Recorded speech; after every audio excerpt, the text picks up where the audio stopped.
Hello, everyone, and welcome to the beginning of the last days. I'm very excited to be here today. We have a lot to cover. We have an amazing interview that we're going to throw to that I did earlier today with Trish Wood. You might remember her from her many years at CBC. And she liked telling the truth, so she got herself in a whole lot of trouble. But now she fights for the truth every single day. So we're going to be talking to her. As you know, I love to open my dad's Bible. He underlined from cover to cover, and today I opened it up to Habakkuk chapter 2. I will stand. My dad has underlined, I will stand upon my watch and set me upon the tower. And then he has underlined verse 2, and it says, and the Lord answered me and said, write the vision and make it plain upon tables, that he may run that reads it. So write the vision down, make it plain so that those who read it can run with it. If you have a vision and God's given you something, maybe you should consider that the actual prophetic act of writing that down, writing that book, write the the picture that you are seeing down, so that those who see it and know that it is from God will also be able to help you in that journey. We can't get to where God wants us by doing it alone. We actually need friends and loved ones to be with us. Okay. So a couple things before we are going to invite on this precious gal. So she's basically a FOIA queen. Okay, I'm not swearing.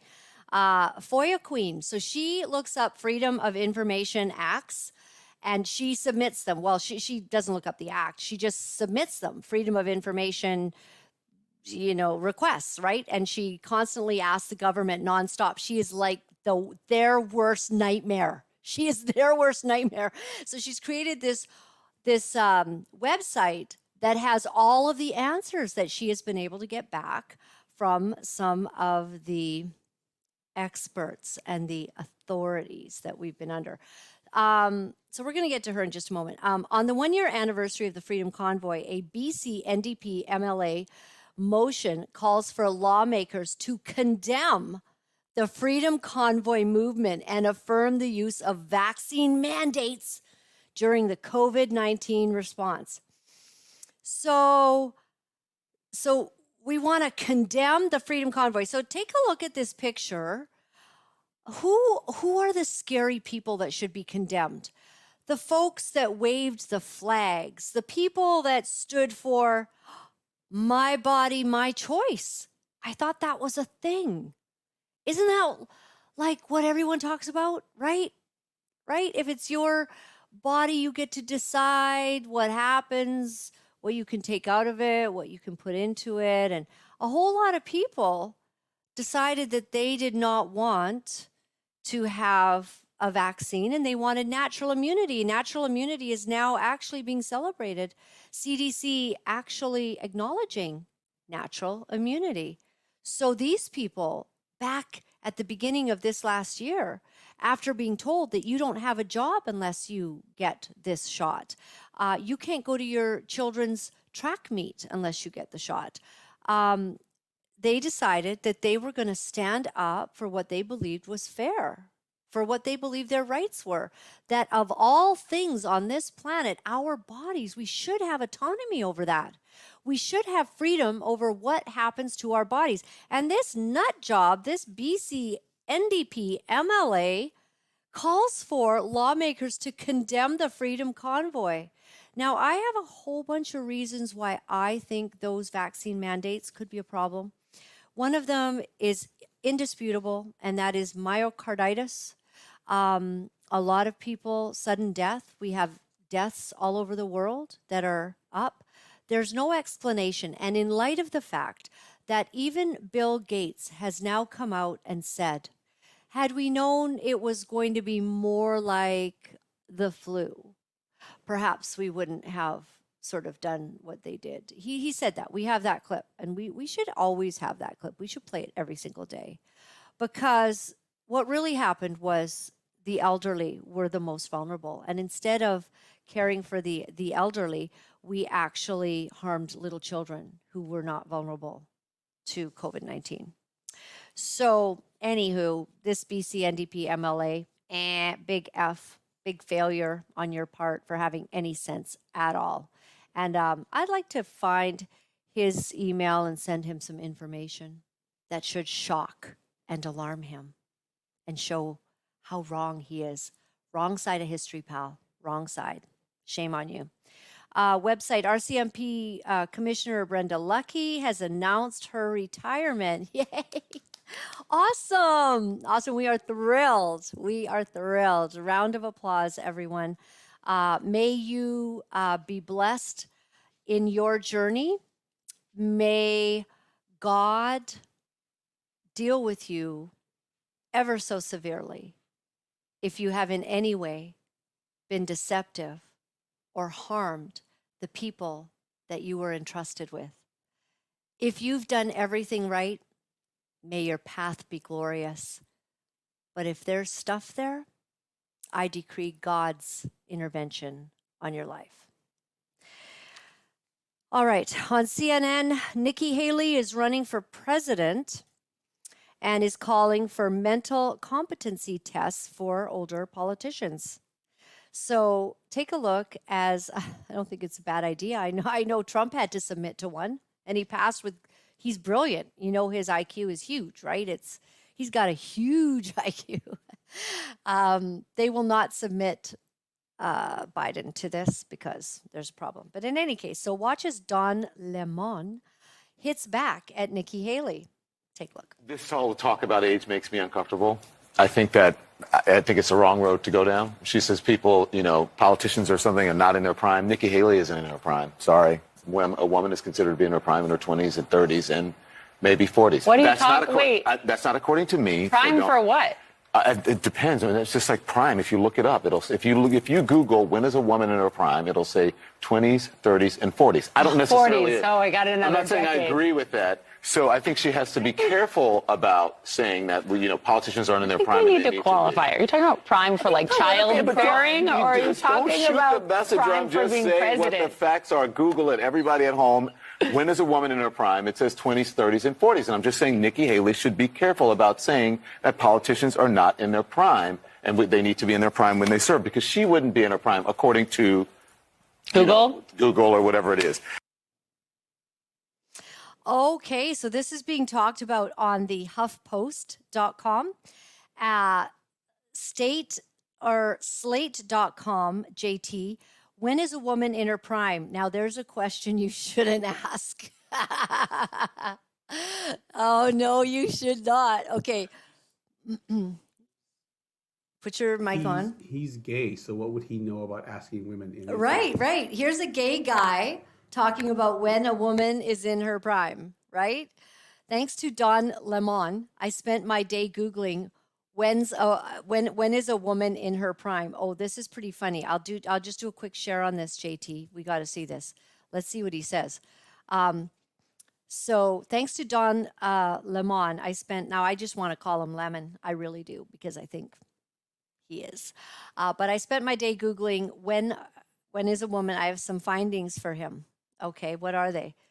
Lemon accidentally created Ouroboros when he issued said instruction Thursday on CNN this morning, because Google's top results are now littered with news stories about him putting his foot in his mouth for talking about when exactly women expire. Okay, it all started during a discussion of Nikki Haley's announcement. Okay, let's move on. We already know that happened. Lemon has since apologized for what he said, calling it inartful and irrelevant, which is not the same as wrong, of course, but the moment was so bizarre that it's worth lingering on. It's really his career, which is inartful and irrelevant. Right. Really. That's so true. I mean, here's a guy the other day, he got so upset that one of the CNN reporters actually gave a fair interview to a Republican that he was just losing it. And you could just see the other woman on there. I don't think they even like him. They're like, you are a nasty son of a gun. So Lemon's 2 female co-anchors reacted immediately to his initial comments, asking what exactly he meant. But he doubled down with the following bit. I'm just saying what the facts are. Google it, Google it. Yeah. So back to those search results, they include a bunch of dubious and unreliable links. Google does not, in fact, have an authoritative answer to when a woman is in her prime. In fact, Google isn't even sure what it means for a woman to be in her prime. Or to be a woman. Right. Her sexual peak, her most beautiful, her most fertile. Yeah. I mean, how can they say, when is a woman in her prime? They're like, do you mean the woman or the guy who thinks he's a woman? Is it the transitioned woman? There's no official life stage known as a woman's prime, and therefore there are no ages it scientifically corresponds to. And quite frankly, every single year, I think I'm in my prime. I mean, I have prayed, thank you, sweetie. He's like giving me a thumbs up. But I have prayed that I want to be like the Benjamin Buttons, of women. I just want to get younger and younger and younger looking every day. I have prayed for years.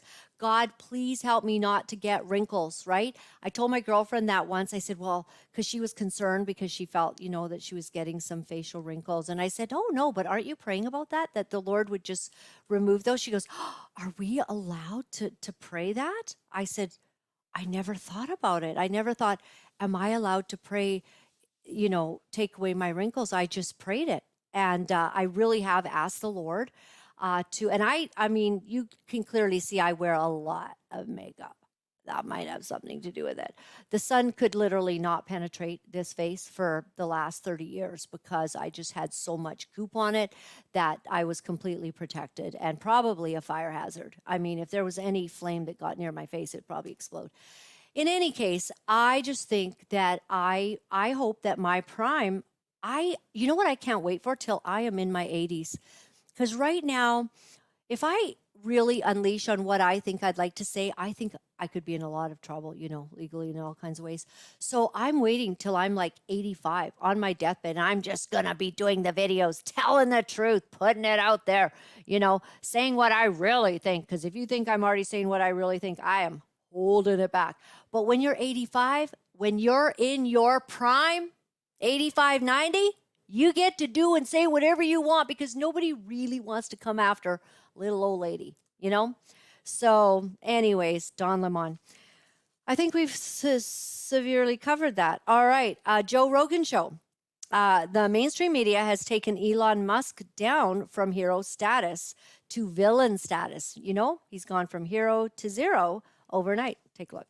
There's an amazing amount of resistance against him. And, there's just the publicity campaign against him has been fascinating to watch.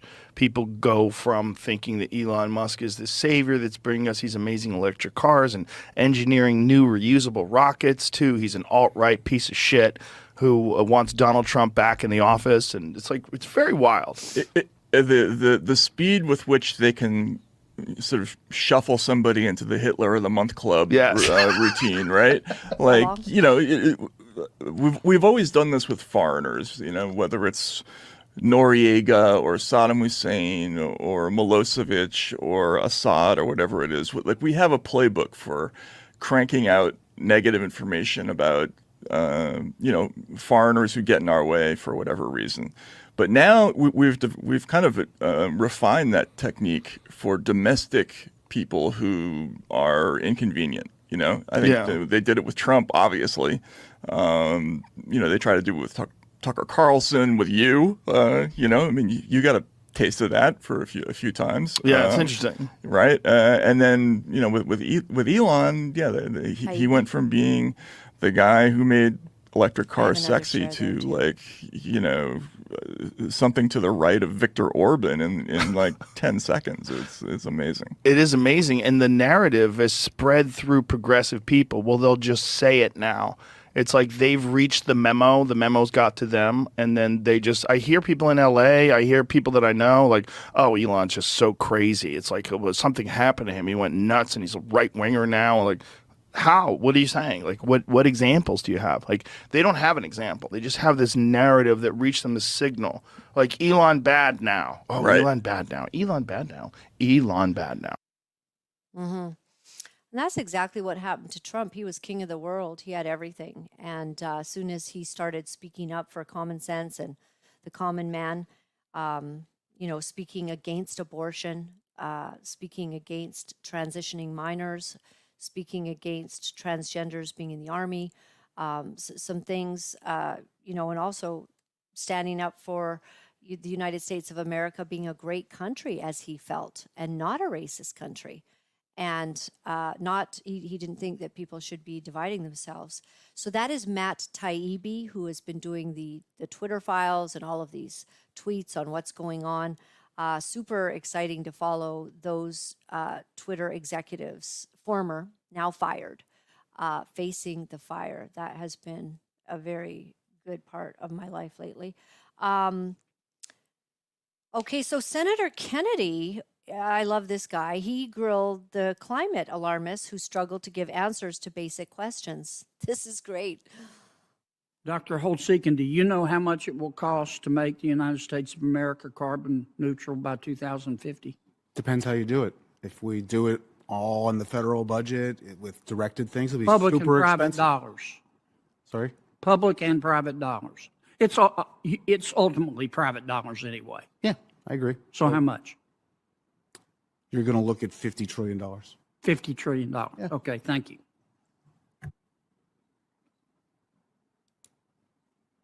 If we make the United States of America carbon neutral by 2050, by spending $50 trillion, which you're advocating, I gather. No? Okay. Then strike that last part. I'm wrong. You're not advocating. You're advocating something. If you're going to do something, do something smart. That's what I advocated. Okay. If we spend $50 trillion to make the United States of America carbon neutral by 2050, how much will that lower world temperatures? I can't answer that because we don't know what China and India and the rest of the globe has done. Okay. Have you heard anybody from the Biden administration say how much it will lower world temperatures? No. Does anybody know how much it will lower world temperatures? No? No one can know for sure. Okay. Dr. Litterman, Yes. if we spend $50 trillion or however much it takes to make the United States carbon neutral by 2050, how much will it lower world temperatures? Senator, that depends on the rest of the world. We have to work with the rest of the world. We're in this together. Well, it's one world. We can't build if- a wall around the United States and say, what if we spend $50 trillion, Europe cooperates, most Western democracies cooperate, but India and China don't?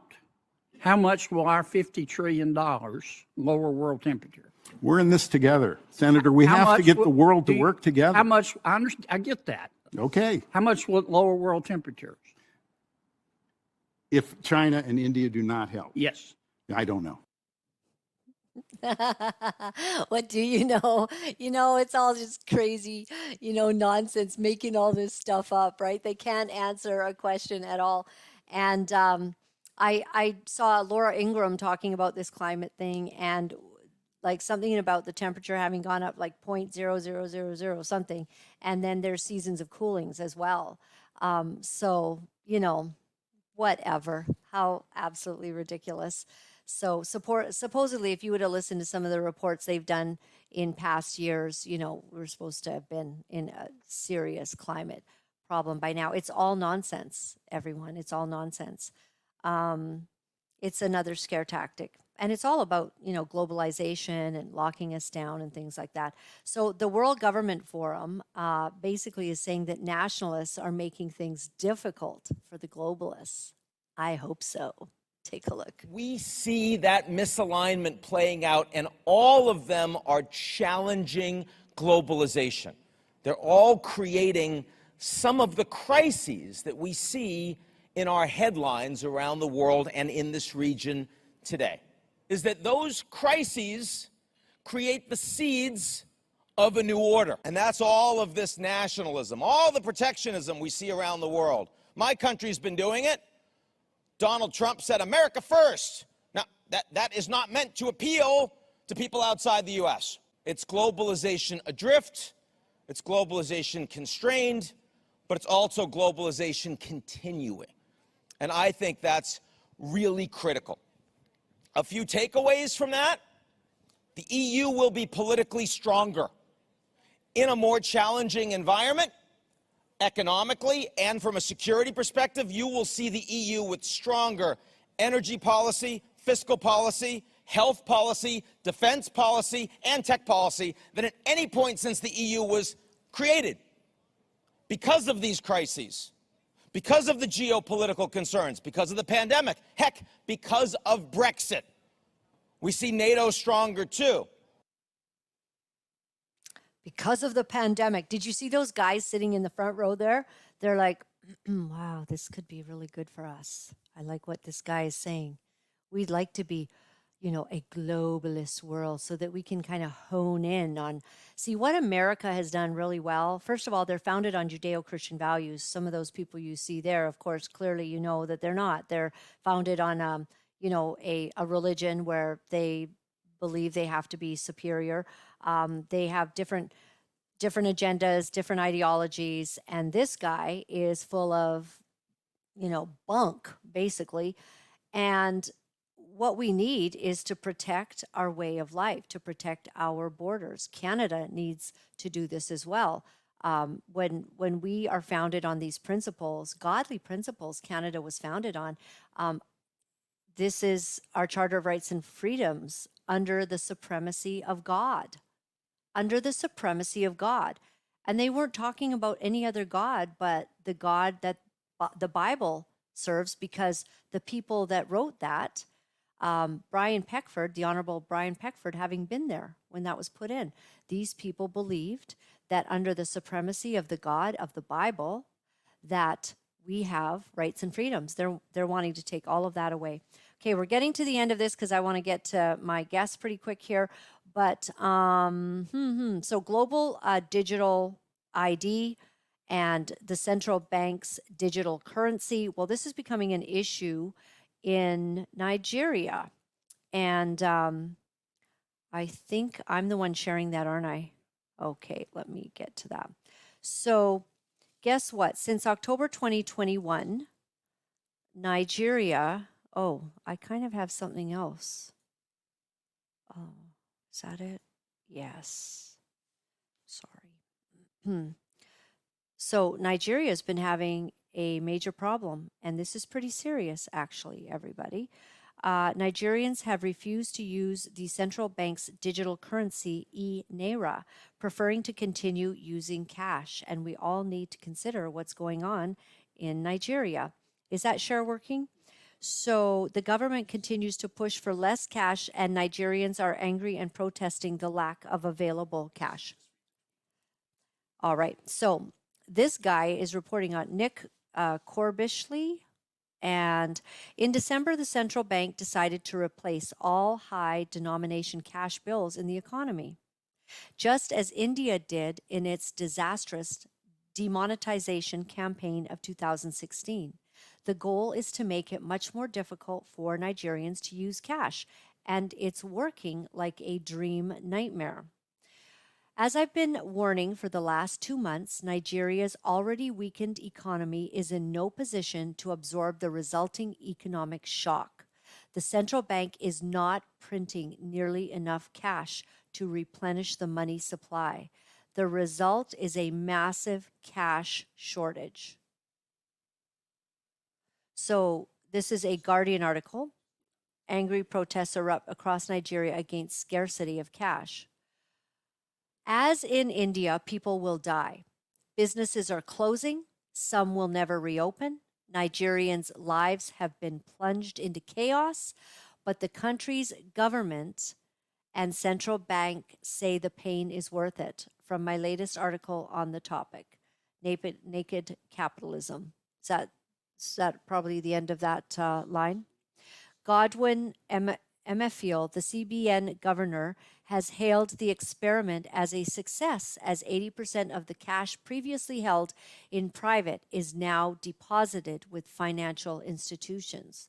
Finance Minister Zainab Ahmed concurred, saying the only sore point is the pain it has caused to citizens. Oh, sadly. Why should the rest of the world care? This writer asks, because unless stopped in its tracks, this monetary experiment is coming to all of us, one way or another. According to the Atlantic Council's CBDC tracker, 114 countries representing over 95% of global GDP are exploring a CBDC. So that's it. That is what's going on. And I've been talking about my personal situation and again last night, another person involved in banking saying it's very strange what had happened to us with a very small amount of U.S. cash from a bank account in Canada, major bank. Gives me a draft, which is as good as cash. And I deposit it in the night deposit. Fair enough. I didn't go in, but it's a draft. It's like cash. And they proceed to hold my funds, half of it, more than half, for over a month. It was supposed to go to February 28th, called and complained, got that released. So in all of that, people are explaining to me, I had a great thing sent to me, by a woman in banking, basically saying that it can be quite disastrous if they want to declare some sort of emergency from all of these crazy things that are happening. You're going to find out in just a few minutes when I bring up Trisha's interview after my next interview that another train derailed. Anybody think something crazy is going on?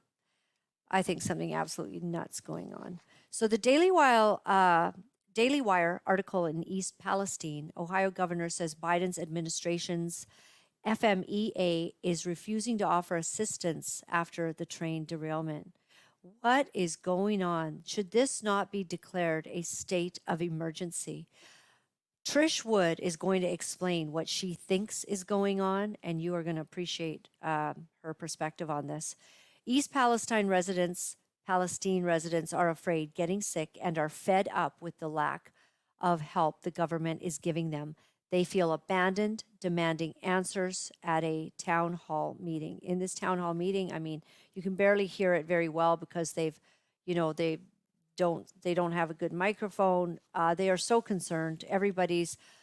Shouldn't they be very far away from the scene of all of this? And we talk about it later, so I won't say anything more on that.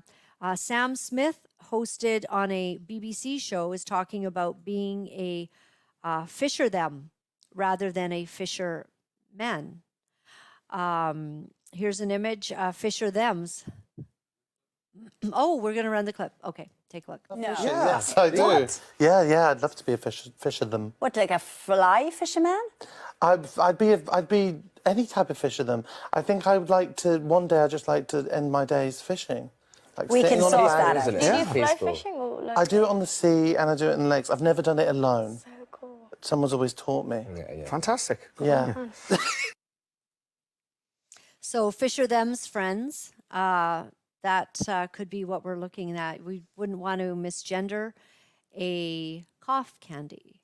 So he ends up, Sam Smith is heckled in New York City. You belong in hell!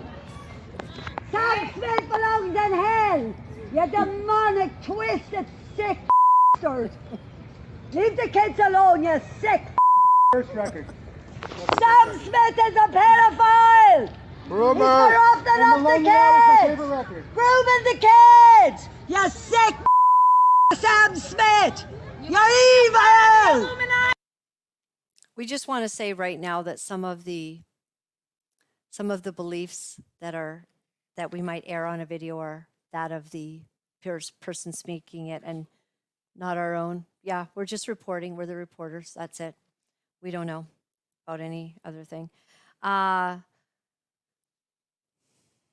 it's getting out of whack. We're also, well, okay, JT, let me do this then. Let me just share this, because there are some things to do with the entire transitioning issue. Jamie Reed went public with some information. So why Jamie Reed went public with her allegations about a St. Louis transgender clinic. So this came out 3 days ago, all right?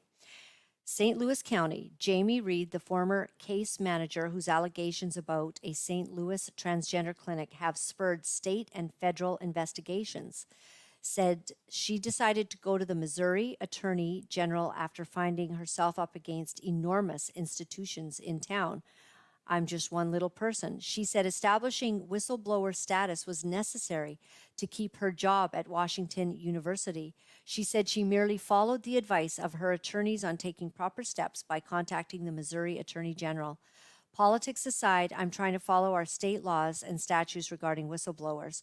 So she basically has had to get some protection in order. Reed went beyond establishing whistleblower status. The Free Press online publication published her in-depth first-person narrative without rebuttal under the headline, "I thought I was saving trans kids. Now I am blowing the whistle." So pretty incredible. I want to be able to make sure my voice was part of the story and not only what the AG's office was going to put out. Reed worked at the Washington University Transgender Center at St. Louis Children's Hospital as a case manager between 2018 and 2022, including doing intake. She alleged in the article that vulnerable patients were permanently harmed in various ways due in part to a lack of formal protocols for treatment. She alleged that instead of providing mental health treatment to children who needed it, the center easily gave them puberty blockers, which paused the physical change of growing up, or cross-sex hormones. She alleged cases moved forward despite disagreements between parents about their child's need for gender-affirming care. In her sworn affidavit released Thursday by the Attorney General's office, she alleged the center regularly referred minors for gender transition surgery, contrary to public assurances by its doctors. Reed, who describes herself as a progressive queer woman married to a trans man, alleged there wasn't a place for constructive feedback at the center. And you see, I think that's kind of a very pivotal point. This is not a woman who's a transphobe.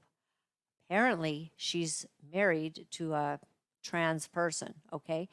But anyone who raised doubts ran the risk of being called a transphobe.